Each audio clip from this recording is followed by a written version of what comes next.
Welcome to New Possibilities. I speak truth to power without fear. So, this is a reply to my brother's response video. I will post my original video.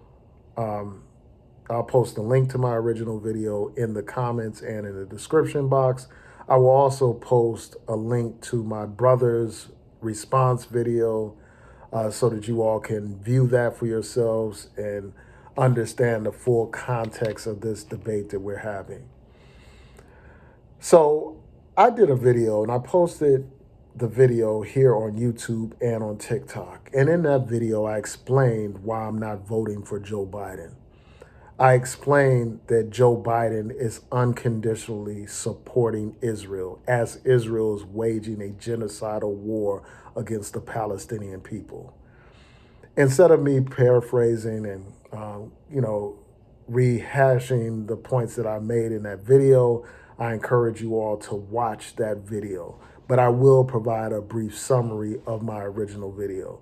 In that video, I explained that Israel has killed over 11,000 Palestinians, including over 4,000 children in Gaza. The vast majority of the victims of Israel's genocidal war are non-combatants. The vast majority of them have nothing to do with Hamas. They are individuals living in Gaza simply trying to live out their lives, and their lives were snuffed out by Israel. And as Israel is waging this war, bombing refugee camps, bombing hospitals, bombing schools, bombing religious institutions, bombing homes, killing innocent people, despite their rhetoric of, trying to limit collateral damage, so-called collateral damage. The fact of the matter is that they are being reckless in their war. They have no regard for human life. Many of their politicians are on record making all kinds of racist statements about the Palestinian people. They're on record basically justifying the killing of innocent civilians, basically claiming that all the civilians are supporters of Hamas and basically trying to justify what they're doing. As they're doing this, Joe Biden is standing behind Israel. Joe Biden is supporting Israel, lobbying for more billions and billions of US dollars to go to Israel. So for that reason, I'm not voting for him. And again, I encourage you all to watch the full video for the complete context of this particular debate that I'm having with my brother. So in response, my brother posted a video on TikTok.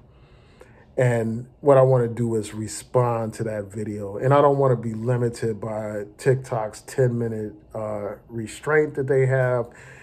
And in addition to that, I tried to post a video response on TikTok, and TikTok just kept deleting the response before it could even be posted. I tried on multiple occasions, and I don't know if TikTok is basically banning that kind of content at this point. But it's absolutely ridiculous. So I'm doing the video here on YouTube where I don't have those restrictions.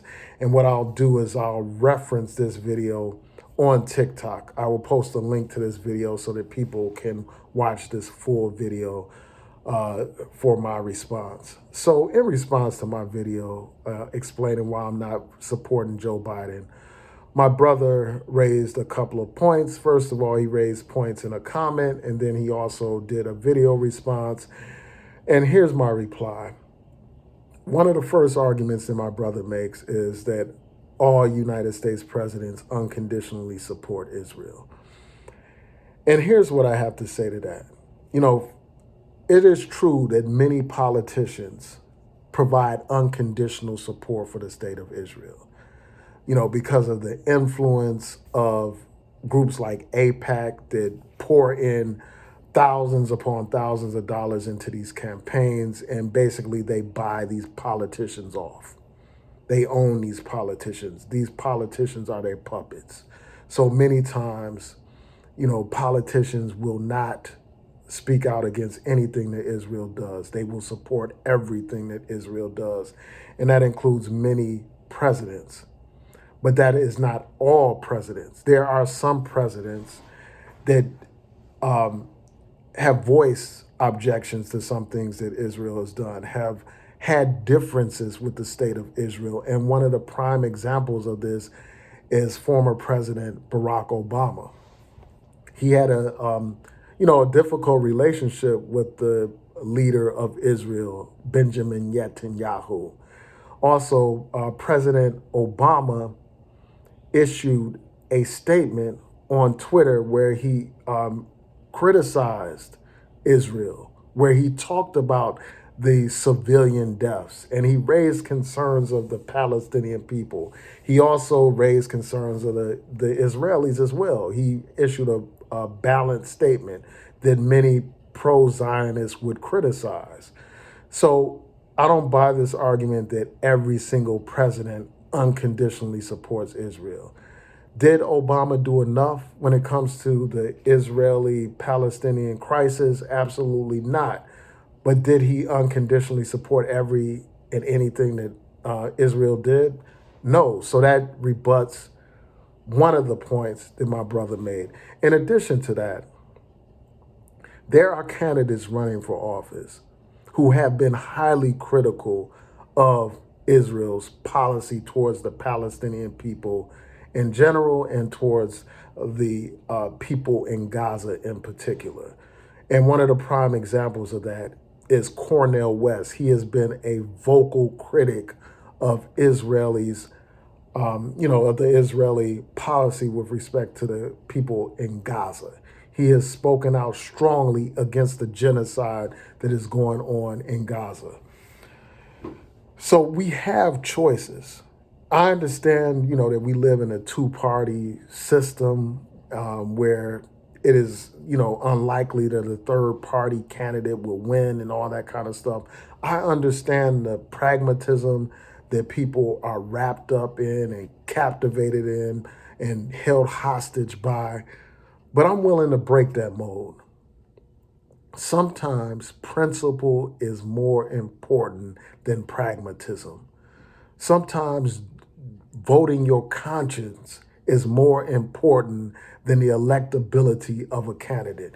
And as long as we just continue to go along with any and everything that Democrats do, we will continue to have these sorry Democratic leaders that aren't willing to do what is necessary to bring about the change that we need to see, not only in the United States, but in this world.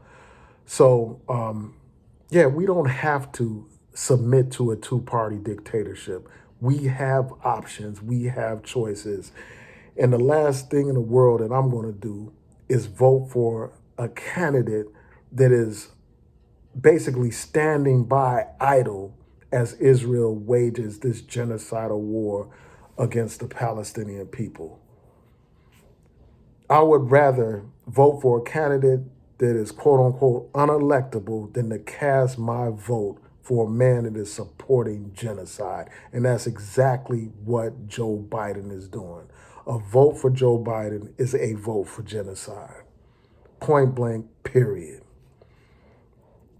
The other point that I need to raise is this. My brother said something to the effect that, if you attack someone, you don't have any right to dictate how they respond.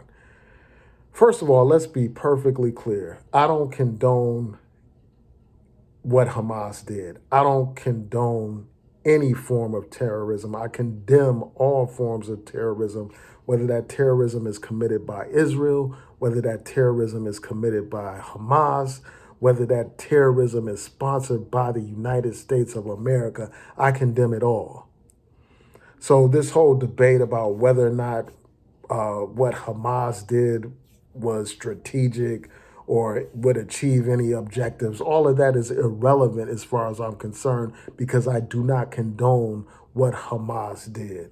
I condemn it. And the other thing that has to be pointed out is during his video, my brother was basically saying that, this whole, basically suggesting that Hamas started what's going on right now, because they launched this attack and everything. And as we all know, this crisis that we're seeing unfold in Gaza and basically in the occupied territories of Palestine did not start with that attack launched by Hamas in October. This whole crisis that we're seeing started in 1948 when Israel took the land of the Palestinians by force, when Israel killed thousands of Palestinians and forced thousands of Palestinians to leave their homeland that they had been occupying for generations and for hundreds of years. That's when this crisis started. So let's not get things twisted and think that this whole thing starts with an attack that happened in October. This thing started when Israel occupied Palestinian land. This thing started when Israel displaced thousands upon thousands of Palestinian people from their homeland. This thing continues because of Israel's continued apartheid system that they have set up for the Palestinian people. It continues with their occupation of the West Bank and Gaza. And despite all this rhetoric about how, Gaza is not occupied, the fact of the matter is Gaza is occupied in every sense of the word. Gaza has no control over its borders. Gaza has no control over its water. Gaza has no control over its electricity. Gaza has no control over its airspace. Israel is controlling what things come in and out of Gaza. That is occupation by any definition. So this thing did not start with an attack in October. So all of this talk about somebody attacking and all that kind of stuff, all of that is, out of context, first of all. Second of all, it is really irrelevant because no one condones what Hamas did. The other thing is this, this talk about you don't get to dictate, the person that attacked doesn't get to dictate the response. I want to respond to that thing, that argument. Number one, this is not about anybody dictating a response. All people need to be held accountable under international law. Hamas needs to be held accountable for violating international law, and so does the state of Israel. That's what this is about. It is about human rights and human dignity. Even if, Hamas violated international law, that does not give Israel the right to collectively punish innocent individuals because of what Hamas does or what Hamas did. It doesn't justify that. It doesn't justify bombing hospitals, bombing refugee camps, bombing schools and churches and mosques and all that kind of stuff. That doesn't give you a right to do that. And Israel, just like any other state, needs to be held accountable for violating international law. That's what this is about.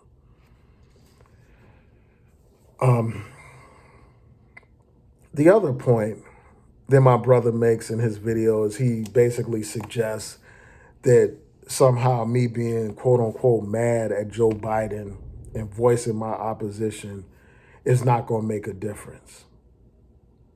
Things will remain the same. And I strongly disagree with that. First of all, it's not just about me as an individual. There are many individuals speaking out against this atrocity that's happening in Gaza. Many people that ordinarily would support Joe Biden are no longer supporting him because of this policy.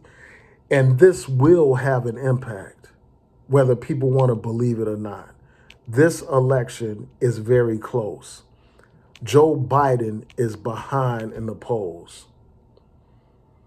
If people stand by and decide that they're not voting for Joe Biden, there's a real possibility that he will lose this election.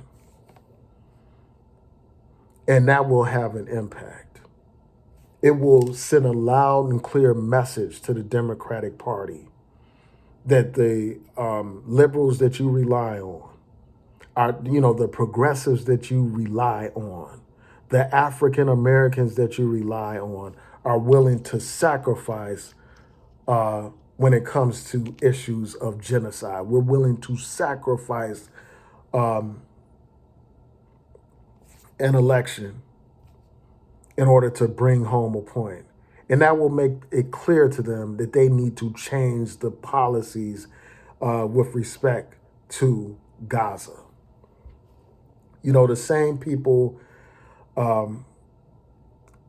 that are expressing all this pessimism are similar to the same people that express similar type of pessimism when it came to the civil rights movement. When Black people were protesting during the civil rights movement, there were plenty of people and naysayers that said that that wouldn't make a difference. But here we are after the civil rights movement. We have made tremendous progress.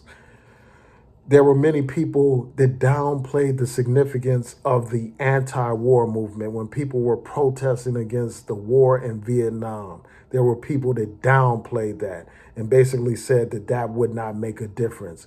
But troops ended up leaving Vietnam. There were people that downplayed the significance of the anti-apartheid movement here in the United States, where activists were calling for boycotts. Activists were voicing their opposition to apartheid in South Africa. And in part, due to those activists, apartheid ended in South Africa. People always say something will not make a difference until it actually makes a difference. And it reminds me of like when Obama was running for office. Many people thought a Black man would never be president. But we see what happened with that. A Black man was elected and reelected in this country. So we have to stop limiting our thought process. And, when I think of this question of genocide, I mean, just imagine, would you have voted for a president that helped finance Nazi Germany? Would you do that?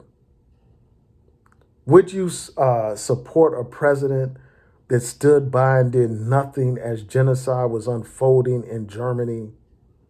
Of course you wouldn't. And the sad reality is the very people that were a victim of genocide are now perpetrating genocide. And that's crazy to me. That's sickening to me. And it reminds me of the book Animal Farm. And in that book, it basically talked about how the oppressed become the oppressor. And that is what has happened to the Zionists. They have become the oppressor. They have become the racists that they condemn. They have become the genocidal maniacs that they condemn. The other thing that keeps coming up all on TikTok and on YouTube are these people that want to bring up every topic under the sun and say, well, why aren't you addressing this topic? Why aren't you addressing that topic? These people want to talk about what's happening in the Congo. And, it's right to be concerned about what's happening in Congo. It's right to be concerned about what's happening in Sudan. It's right to be concerned about what's happening in West Africa when it comes to the French and how they're dealing with their former colonies.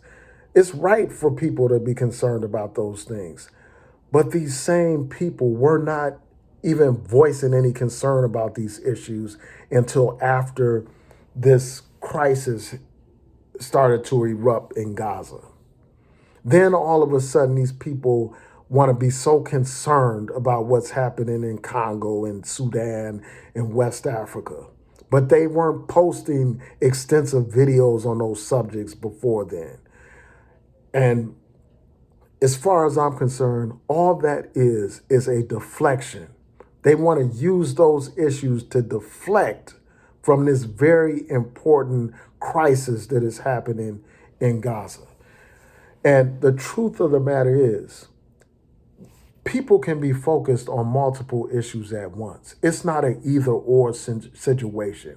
I'm concerned about what's happening in the Congo. I'm concerned about what's happening in Sudan. I'm concerned about what's happening in West Africa and potential war, of the French against West African nations. I'm concerned about those things. But that concern doesn't cause me to blot out and ignore the crisis that's unfolding in Gaza. And that's what these people want to do. They want to deflect and have you talking about some place that you weren't even thinking about before. These same people weren't even thinking about Gaza. About the Congo or the Sudan or any of these places until this crisis come up. Then all of a sudden they feign concern about those issues. But where were the videos about these subjects beforehand? Where are your videos about what's happening in the Congo that aren't a deflection away from what's happening in Palestine? Where are these videos expressing all this concern? To me, that's just a distraction. And I already did a video response to Dr. Umar Johnson, so I won't reiterate some of those points that were made in that video. Another point that keeps coming up is people want to talk about how racist Arabs are and all that kind of stuff. And basically, they try to use that as a reason as to why we shouldn't be concerned about what's happening in Gaza. And here's what I have to say about that. First of all, racism exists throughout the world. There's no country in the world that's exempt from racism. So let's be perfectly clear about that.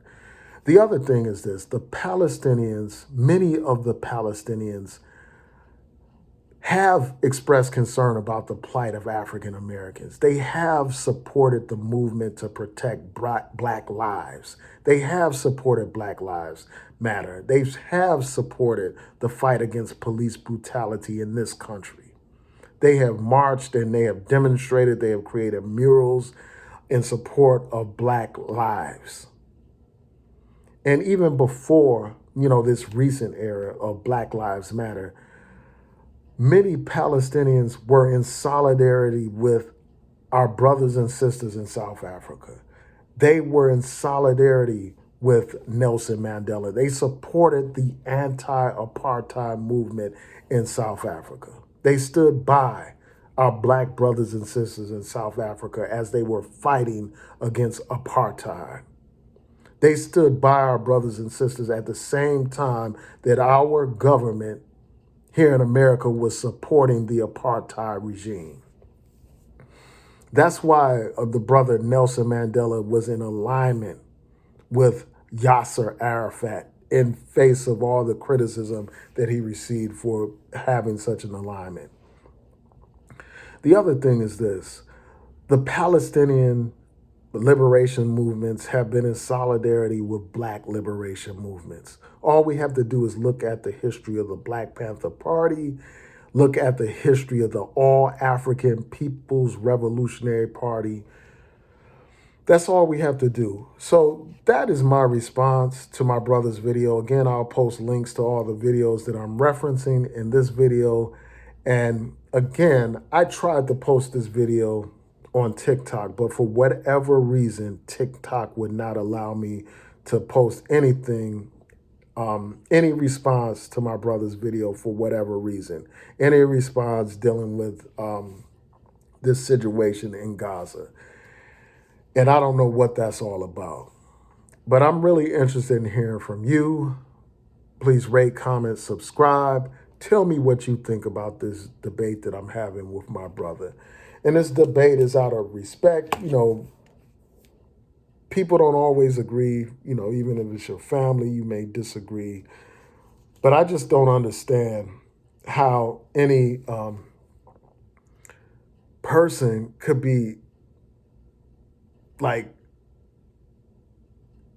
low-key trying to defend Israel, low-key, turning a blind eye to all this massive loss of life in Gaza.